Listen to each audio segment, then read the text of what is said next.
करे। मन में रखना विश्वास, ये सांवरा जरूर आएगा। मन में रखना विश्वास, ये सांवरा जरूर आएगा। तो मन में क्या रखना पड़ेगा? विश्वास। सुखदेव भगवान ऐसे श्री कृष्ण को हम नमस्कार करते हैं जो सारे दुखों को दूर करते हैं। राधा सहित श्री कृष्णाय वयम नुमः। यम प्रव्रजन्त मनुपेतमपेत कृत्यम, द्वैपायनो विरह कातरया जुहाव। पुत्रेति तन्मयतया तरवोभिनेदुस्।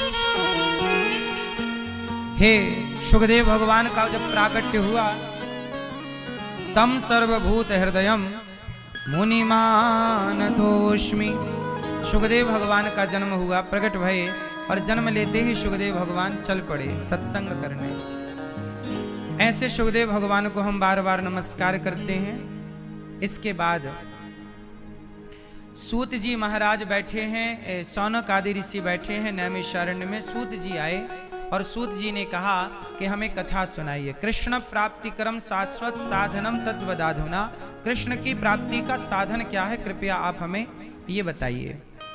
तब सूत जी महाराज कहते हैं कि आप बैठिए और हम आपको सुनाते हैं कि भागवत सुनने का फल क्या है। देखो, सुकम नत्वा वदन सर्वे।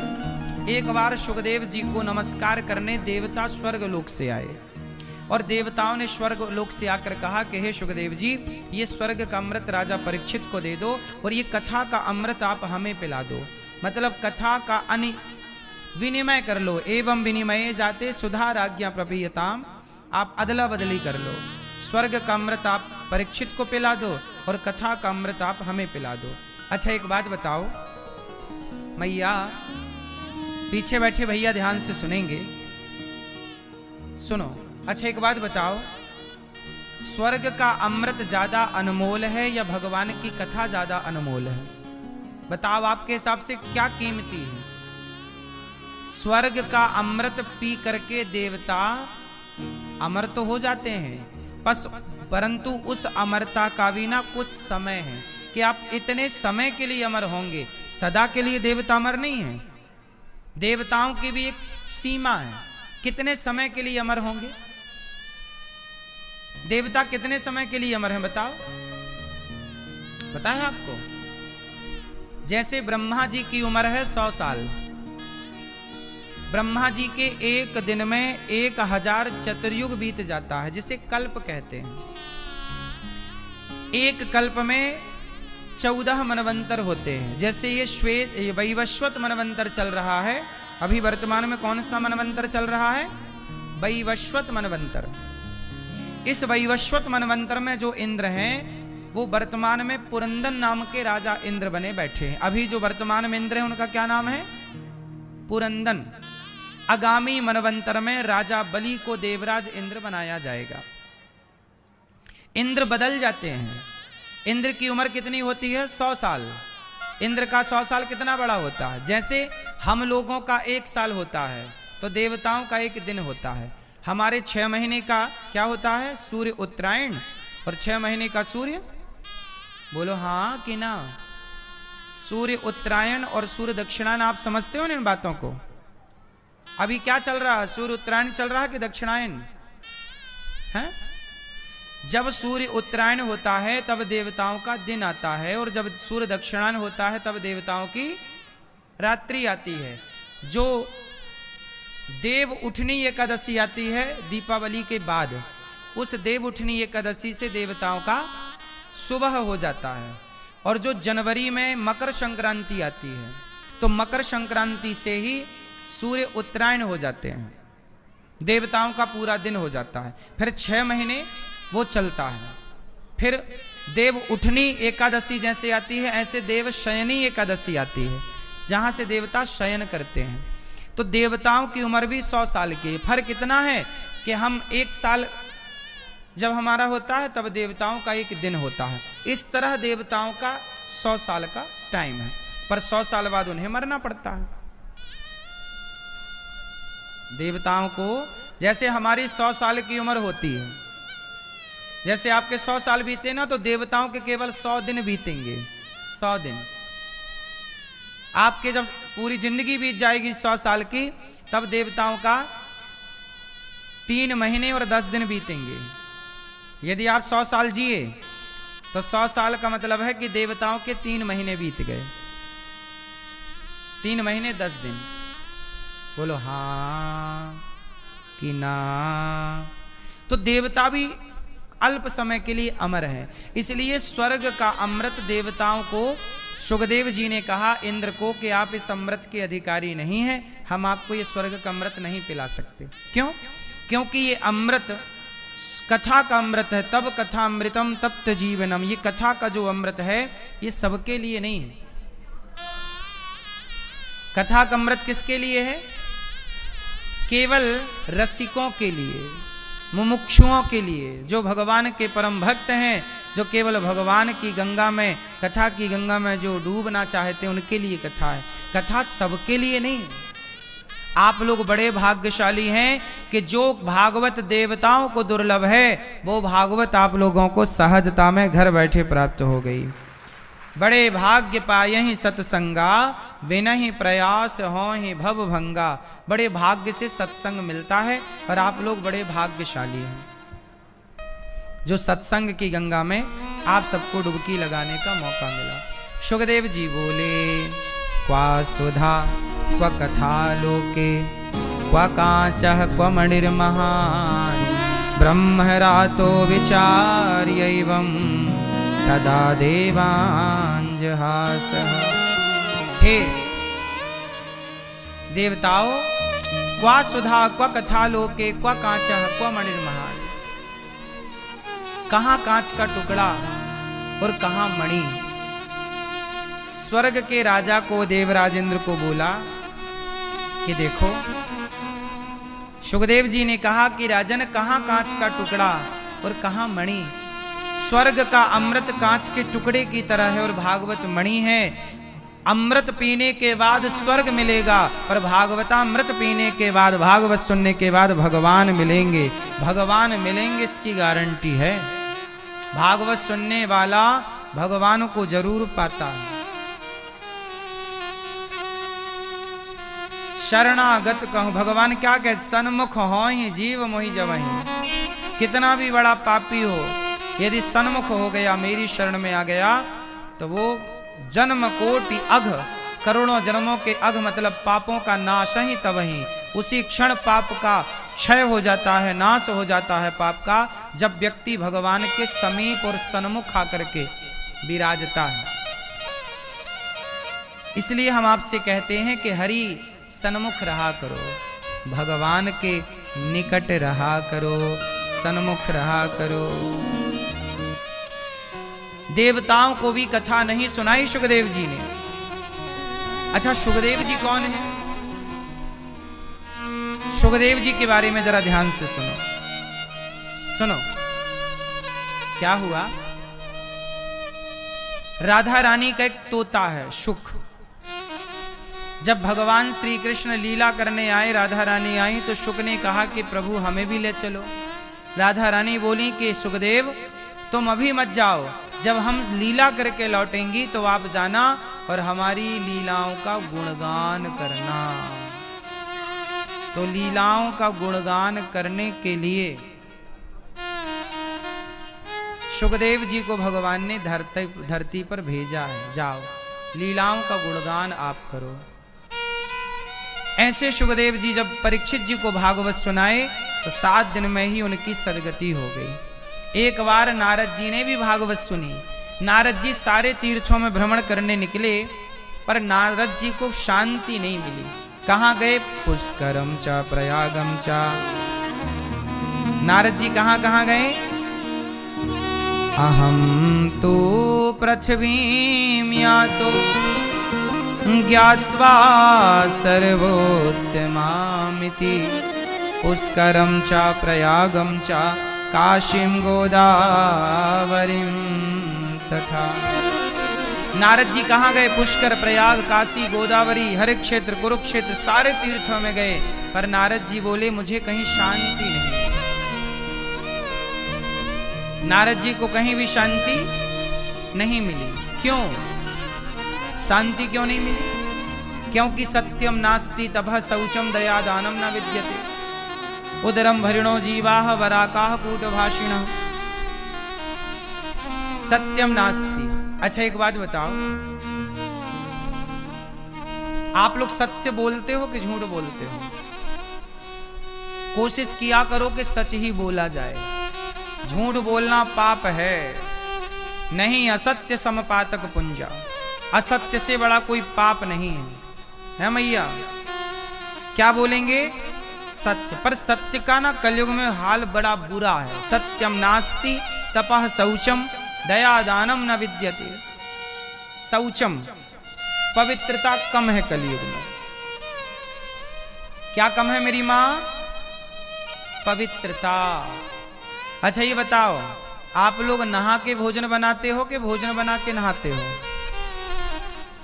मैया पहले बना लेती हो फिर नहाती हो? नहीं मैया, ओ गुलाबी मैया, पहले क्या करती हो? पहले नहा लेती हो। अच्छा ये बताओ, कितनी बार नहाना चाहिए दिन में? 1 बार, 2 बार, 3 बार, 4 बार? कितनी बार नहाना चाहिए बताओ? सत्यम नास्ति तपः शौचम। यहां शौचम शब्द का जो प्रयोग हुआ है वह इसलिए हुआ है कि आपकी शुद्धि बनी रहे। अपवित्रः पवित्रो वा सर्वावस्थांगतोऽपि वा। बाहर की शुद्धि और भीतर की शुद्धि दोनों जरूरी है। इसलिए क्या करना चाहिए? आप जब लघुशंका जाओ तो लघुशंका जाने के बाद क्या करना चाहिए? 4 कुल्ला करना चाहिए और हाथ पांव धुलना चाहिए, तब शुद्धि होती है। और शौच करने के बाद क्या करना चाहिए? स्नान जरूर करना चाहिए। यदि आपने शौच किया और स्नान नहीं किया और आप पूरे घर में घूम रहे हैं तो क्या होगा? अशुद्ध हो जाएगा वो घर। फिर क्या होगा? देखो ऐसा है, ये बताओ कि मक्खी गंदी जगह पे आके बैठती है कि पवित्र जगह पे आके बैठती है? शुद्ध जगह में क्या शुद्ध जगह में? मक्खी कहां बैठती? मैया बैठ जाओ मेरी मां, खड़े ना रहो मेरी मां, बैठो।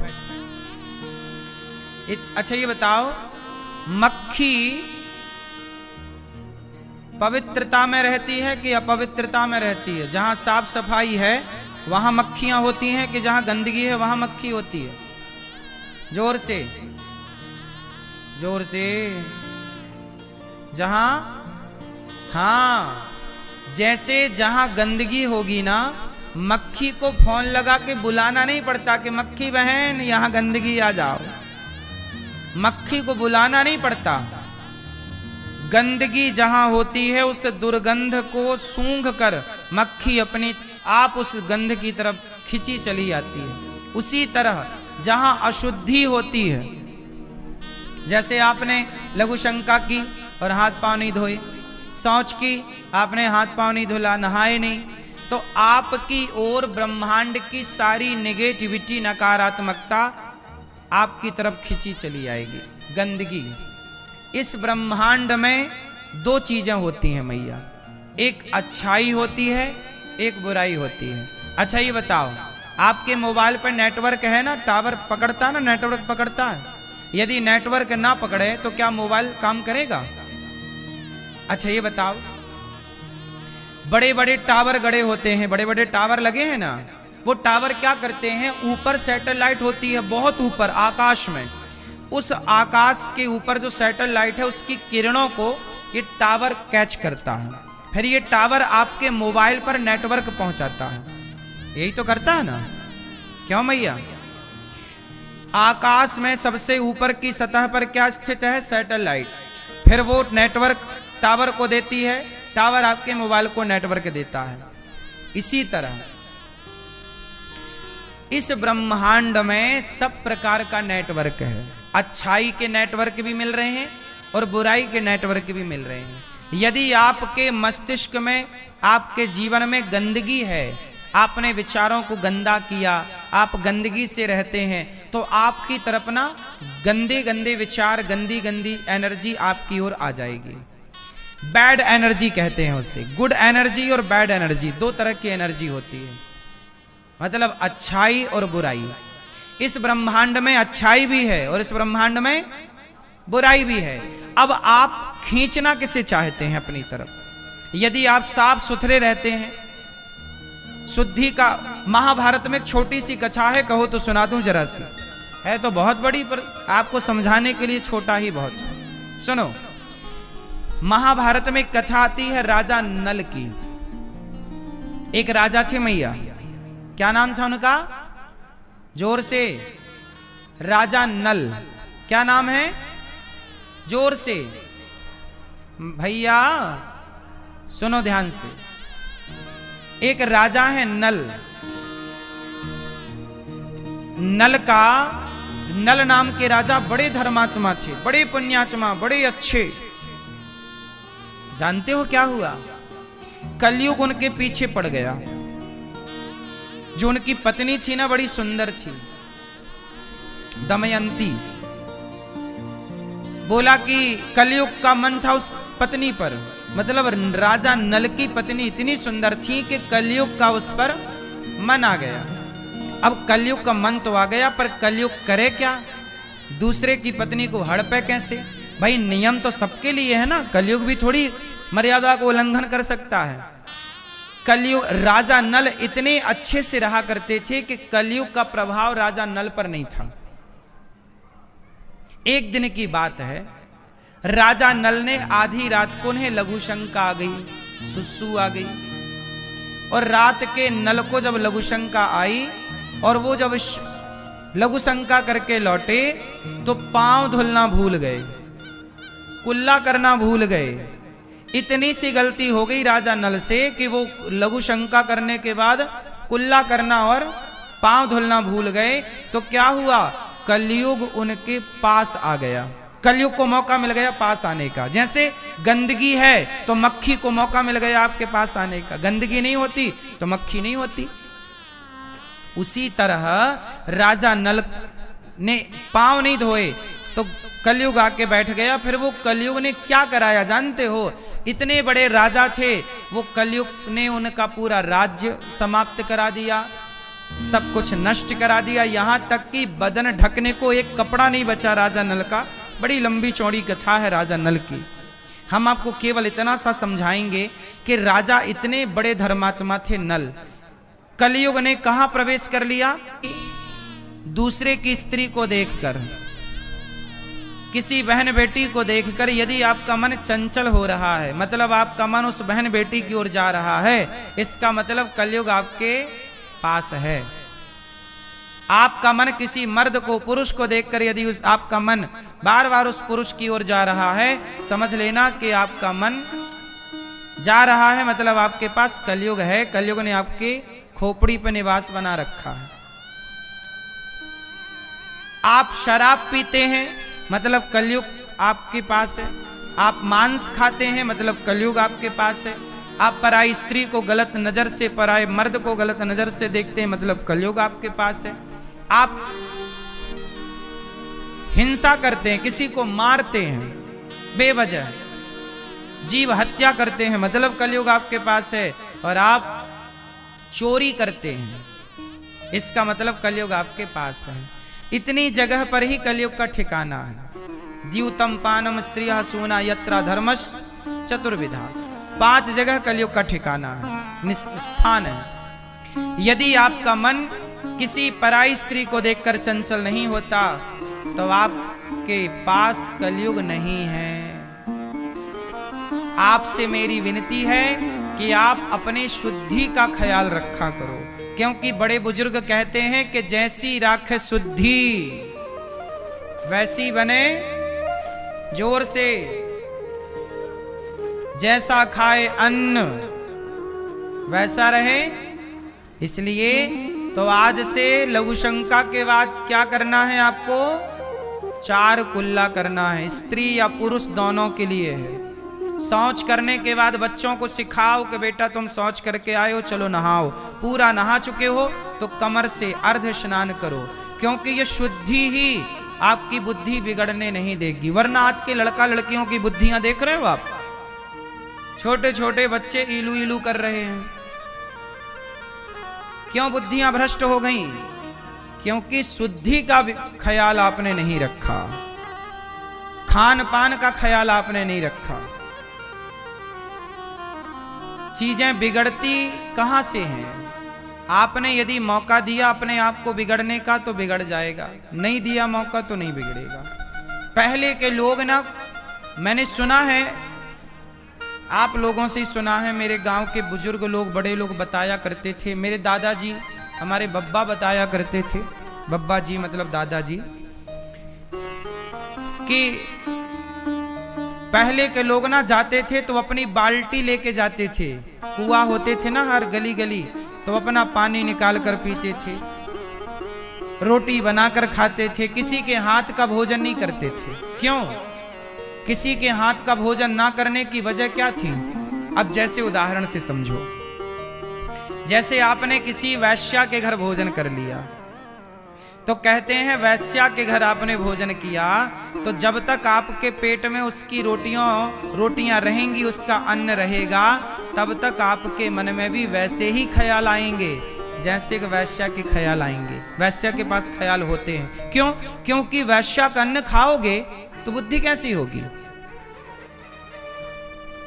आप किसी शराबी के घर जाओ और शराबी का अन्न खाओ तो शराबी के अन्न खाने से बुद्धि कैसी होगी? इसलिए कहते हैं सबके यहां भोजन भी नहीं करना चाहिए। जैसा अन्न होगा वैसा मन होगा, जैसी शुद्धि होगी वैसी बुद्धि होगी, जैसा आहार विहार होगा वैसा, जैसा संग वैसा रंग। अच्छा बताओ, कैकेयी माता बुरी थी या मंथरा बुरी थी?